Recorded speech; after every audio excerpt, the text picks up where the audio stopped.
interview.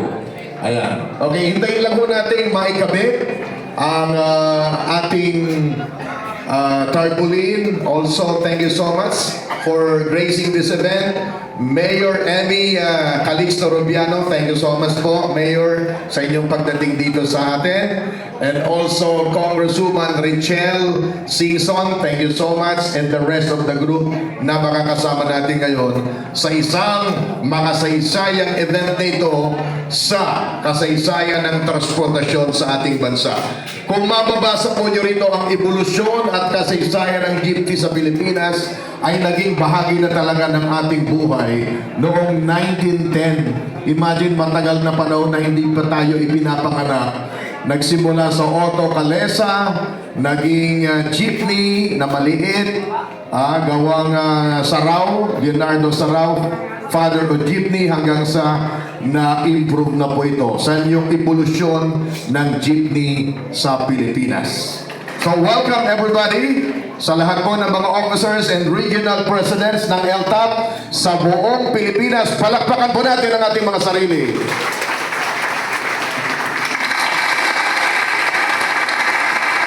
Pag hindi, dito ko na lang magsalita mamaya para yung background natin mas maganda po sa camera.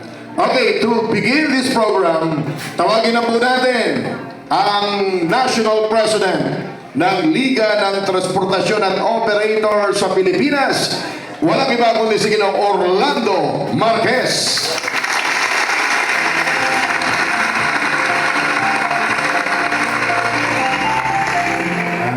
Maraming salamat, Paring Danny. At sa lahat po, magandang hapon po sa ating mga guests, lalong-lalo na ang ating kagalang-galang na Emmy Calixto, Mayor. Magandang hapon.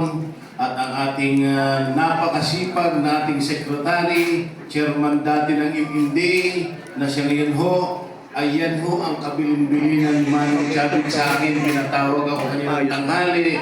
Padre, ito ang itinaas ko ng kamay dito sa bahay. Benhar Avalos. Palakpakan mo na. Kaya makasama, nandiyan ang kanyang anak na Congresswoman, ang ating minamahal na Congresswoman Richelle Singson.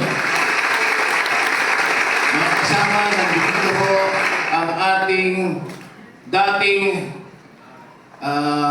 Assistant Secretary, si Ma'am Elvira Medina. Pasensya na po kayo dahil kanina sinabi ko na ho yung ating mga kanina naggagawa. Tandaan nyo mamaya, hindi pa ako nagsasalita, bagsak na yung ginagawa nyo. Totoo po. Mahina. Kaya dito ko makasama ho, itong araw na ito po ay nagpapasalamat ako sa lahat ng ating bisita, lalong-lalo na ang ating mga transport group, Luzon, Visayas at Mindanao. Nandito po lahat na itong araw na ito, mga kasama, ay ipapamahagi ng susi ng ating bawat leadership ng transportasyon. Na ngayong araw na ito po ay bubuksan na natin ang siguro ng ating kanya-kanyang sariling driver. Dahil ho, mga kasama, ipaliwanag lang ho natin, dahil unang-una ho, nagpapasalamat pa po kay Attorney. Attorney Peralta ho, alam niyo ho, parang kapatid ko po ito. Hindi lang tayo magkamukha. Oo, hindi lang kayo magkamukha. Oo, totoo yun. Ako kamukha mo. Mayor, kung wala ito, baka hindi kayo nakarating dahil yung palang pina-email ko na ating imbitasyon ay hindi naman po nakarating. Kaya ako po umiilan po. Manhin po, Mayor. Dahil alam niyo naman, si Congressman Tony, bago naging mayor po, dahil nung araw ako yung pangulo ng lahat ng club and restaurant sa buong Makati, magkakaibigan po kami. Kaya dito ang hapon na ito, nandito ang mga bisita natin, lahat ho na nandiyan sa presidential table, ang ating chairman ng CDA, Ma'am Pardillo, maraming salamat po. At ang ating hong Executive Vice President ng Pag-ibig na matagal na namin project ito. Ito si Alex ho, batang-bata pa po ito. Project na po ito pagdating niya sa Pag-ibig na magkaroon ng pabahay program sa mga driver. Kaya lang ho, naunsyami mo noon. Halos 15 years na po, naunsyami po yan. Nandito ho ang ating Executive Vice President ng Fortune Life Insurance ho. Sa pamamagitan din ng ating abogado, Atty. Terzo Peralta, siya ho yung aking kinausap para mailapit muli. Dahil ito po ay nilos na namin ito bago po magpandemya, kaya lang ho inabot ng pandemya. Kaya ngayon ho mga kasama, gusto ko lang ho paapyawan. Dahil po ang ating bansang Pilipinas, isa ho sa pinakamausbong na bansa sa Asia. Pero tayo naman po ang third world country na nilampasan ng Vietnam. Alam niyo ho, umattend ako ng training seminar dun sa United Nations. Sinabi po doon na tayo pala ang bansang pinakamaraming inisyuhan ng lisensya na professional nakatira sa squatter. Yan ho yung isa sa requirements para umusbong tayo. Nandito ang ating magiging senador. Senador, tawagin na natin Senador Bilhar Abalos. Palakpakan natin mga kasama. Alam niyo ho, ako po ay wala pa po akong kinandidato. Nung nakarang taon, nung nakarang eleksyon, lahat ng kinandidato namin na 6 lang ho ang dala namin, lahat po nanalo. Kaya itong dadalhin namin na 6 ho, sigurado, tiyak na tiyak, panalo po ito. Dahil ang number 1 namin, ang Manong Chavit Singson at Transport, itinaas ang kamay ng ating Bilhar Abalos. Yan ho ang magiging number 1 namin sa buong Senado, sa buong Pilipinas.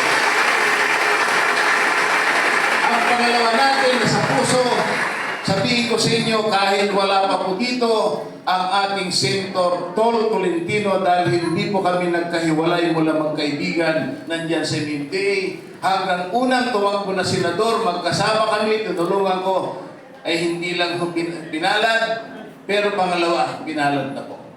Kaya dito ho makasama ang ating kapatid ng ating Pangulong Bongbong Marcos na si Ma'am Amy ng aking batch sa Kapataang Barangay. Siya ho yung ating isa sa kandidato natin. Kaya ho, hindi ko pa pinapangalanan ho lahat dahil nandito pa po ang ating Congressman Ompong Ordanes. Congressman, yan ho ang ibinilin din sa akin ng nanay ko. Dahil sabi niya, kung mayroong senior citizen, tulungan mo ito, Lando, sabi sa akin. Kaya ako ho, Manong, mamaya-maya baka wala tayong projector. Sabi niya magpo-projector daw siya pero wala tayong projector dahil mahirap lang po yung ating foundation dahil karirehistro pa lang po namin. Eh sana ho, tulungan natin ho ang foundation natin dahil lahat ng programa ng foundation namin ho ay nakalatag na. Una ho, yun pong insurance ng mga driver dahil tayo po ang driver natin na pag namamatay ang super, walang pambili ng kabaong. Unahin po natin yung ating foundation na palaguin mga kasama. Pangalawa ho, yun pong test daw, hindi ho nakarating pero nandito mamaya si Congressman, dating Congressman Bertis ay babalik daw. Kaya ako ho, sinabi ko, kinumbinsi ko na ho yung lahat ng kasamahan ko. Dahil may kanya-kanya kaming botante kung kanino namin ibibigay. Pero ang aming nasa puso na number 1 na party list namin, ang aming minamahal na ginagalang Rachel Singson. Yan ho. Number 1, para malaman mo na. Siya ho ang nakapirma sa Kongreso ng budget ng modernization program na dating 5% ang binibigay, ginawa na po na 45%. Kaya ngayon ho, natapos na, permado ho si Ma'am Rachel. Nandun na sa Senado, kaya tinitiyak natin, pagdating sa Senado, Bilhar Abalos ang magdadala sa atin.